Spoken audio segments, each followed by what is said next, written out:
Assalamualaikum warahmatullahi wabarakatuh. Perkenalkan, nama saya Atika Aulia. Dalam kesempatan kali ini, saya akan mempresentasikan kearifan lokal di Desa Beringin, Kabupaten Pasaman. Latar belakang kearifan lokal merupakan penilaian serta pengetahuan hidup dari strategi kehidupan yang terbentuk oleh kegiatan-kegiatan yang dilakukan masyarakat lokal atau setempat untuk memberikan solusi terhadap berbagai masalah-masalah yang ada di sekitarnya.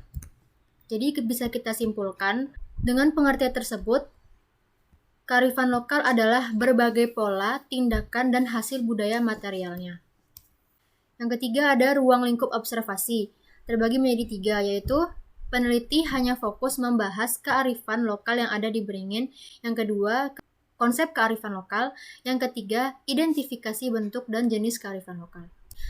Tempat dan waktu Kamis tanggal 25 Maret 2021 jam 5 di Beringin, Kecamatan Langsekodot, Kabupaten Pasaman, Sumatera Barat. Hasil wawancara, kearifan lokal di Desa Beringin masih banyak yang tidak diketahui karena sudah mulai memudarnya budaya-budaya yang menjadi warisan nenek moyang. Terutama anak muda sekarang kurang melek terhadap kearifan lokal tersebut. Kearifan lokal ini bersifat empirik, yang merupakan hasil olahan masyarakat secara lokal dari fakta-fakta yang terjadi di sekeliling kehidupan mereka. Pengetahuan yang terakumulasi karena pengalaman-pengalaman hidup dan dipelajari dalam situasi di sekeliling kehidupan manusia dalam suatu wilayah. Contohnya di Beringin, Pasaman.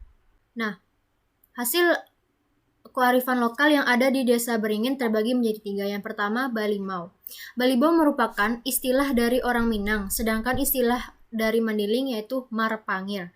Merupakan kearifan lokal dalam bentuk tradisi dalam menyambut bulan Ramadan.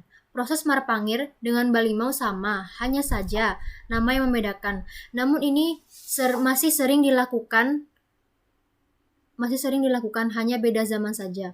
Zaman dahulu syaratnya dengan membuat ramuan yang isinya jeruk purut, yaitu limau kepalo, akar kepala, urek sisik, kencur, minyak kelapa yang sudah dimasak agar wangi.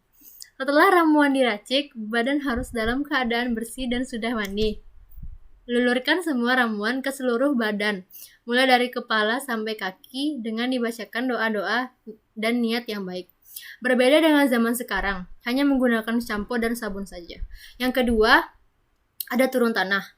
Turun tanah merupakan bayi yang baru lahir menginjakkan kakinya ke tanah. Jika laki-laki, batasnya hanya sampai jendela rumah. Berbeda dengan perempuan, harus melewati pintu, hanya sampai tangga pintu. Jika ada tangga, tetapi jika tidak, hanya sampai teras. Setelah ibu melahirkan, ari-ari dari si bayi harus dikubur dengan ditempatkan ke dalam kendi atau periuk tanah liat. Ari-ari bayi harus dalam keadaan bersih dan diberikan air jeruk nipis untuk menghilangkan bau amisnya. Hal ini dilakukan dengan tujuan ari-ari tersebut tidak diganggu oleh hewan dan disalahgunakan makhluk halus. Kemudian dikubur dengan ukuran kedalaman tanah 1 depa, mulai dari ujung jari tengah sampai siku. Agar tidak diganggu oleh hewan di sekeliling kuburan tersebut, harus ditanam lilin dan dipercikan jeruk nipis selama semalam. Dan langkah terakhir melakukan talempong atau bisa juga menggunakan piring yang mengetuk-ketuk bambu atau talempong. Ketika akan pulang ke rumah, sesampai di rumah, para tetua melakukan doa-doa makan. Dan yang ketiga, Manjalang Mintuwo. Memberikan makanan kepada nini mama dan mertua bagi marapulai atau pengantin baru. Menantu perempuan diwajibkan sebulan sekali memberikan makanan berupa waji, lemang atau dodol, kue cucur, kue mangkok, dan onde-onde. Hal ini merupakan sebagai bentuk penghormatan terhadap orang tua dan nini mama. Kemudian ada bentuk dan jenis kearifan lokal. Bentuk kearifan lokal di Desa Beringin yaitu tidak berwujud atau intangible. Petuah yang disampaikan secara verbal dan turun-temurun yang mengandung nilai ajaran tradisional. Kearifan lokal dalam cerita budaya, petuah, mitos masyarakat, falsafah, dan kepercayaan. Contohnya, turun tanah tersebut dan Malimau. Jenis dan tipe kearifan lokal di Beringin, hubungan dengan makanan khusus berhubungan dengan lingkungan setempat dan dicocokkan dengan iklim dan bahan makanan pokok setempat. Hubungan dengan sesama manusia, Sistem pengetahuan lokal sebagai hasil interaksi terus-menerus yang terbangun karena kebutuhan-kebutuhan di atas. Contohnya Manjalang Mintuo. Ini adalah hasil dokumentasi dan identifikasi wawancara narasumber. Rafini dan Bakhtiar, mantan kepala suku Desa Beringin. Ini istrinya. Terakhir, transkrip wawancara. Bisa dilihat, ini adalah transkrip wawancara antara saya dengan mantan kepala suku Desa Beringin.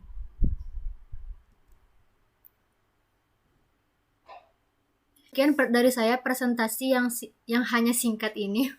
Wabillahi taufiq wa hidayah. Assalamualaikum warahmatullahi wabarakatuh.